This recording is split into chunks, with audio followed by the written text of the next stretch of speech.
যদি বেশি কারো কাছে রাখা থাকে, কেউ যদি ব্ল্যাকমেলিং বা হোর্ডিং করার চেষ্টা করেন, সেখানে এখন আবার কি হয় জানেন তো, অনেকে অনেকে শত্রু আছে বলে দেবে এ রেখেছে এত, ও রেখেছে এত।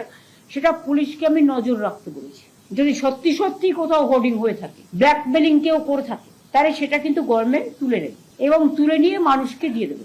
এটা আমরা অ্যালাউ করব না। আমরা আবেদন করছি, সব মানুষ হোর্ডিং করে না, সব মানুষ ব্ল্যাকমেলিংও করে না। কারণ মানুষ যখন বিপদে পড়ে, আমি কোভিডের সময় দেখেছি সবাই কিন্তু সাহায্য করেছে। সুতরাং এই সময় আমি মনে করি যে আমাদের সবাই সাহায্য করবে। দরকার হলো আপনারাও কিছু কিছু ক্ষেত্রে, বিশেষ করে রেস্টুরেন্ট বা অন্যান্য ছোট ছোট দোকানদার বা অন্যান্য জায়গায়, এসেন্সিয়াল এরিয়া ছাড়া যদি মনে করেন রেশনিং করি, রেশনিং পদ্ধতি চালু করুন, যাতে যার আগে 4টে লাগতো তাকে 2 দিন, যার 2টো লাগতো তাকে 1টা দিন, কিন্তু 25 দিন এটা বেঁধে দেবেন না। কারণ কারো বাড়িতে পরিবারের সংখ্যা, সদস্য সংখ্যা বেশি থাকতে পারে, কারো বাড়িতে পরিবারের সংখ্যা কম থাকতে পারে, কারো 1টা লাগতে পারে, কারো 2টো লাগতে পারে। আপনাদের এটা দেখে নিতে হবে।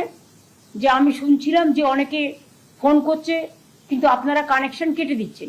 তখন ওনারা বললেন যে আমাদের সার্ভারটা খারাপ হয়ে গেছে। তা আমরা বললাম সার্ভারটা তাহলে আপনারা রেস্টোর করুন ইমিডিয়েট। ওনারা আমাদের কাছে একটা রিকোয়েস্ট করলেন যে আপনারা প্লিজ একটা মেসেজ দিন মানুষকে যে প্যানিকই না হতে। আমরা আমাদের সাধ্যমতো চেষ্টা করব।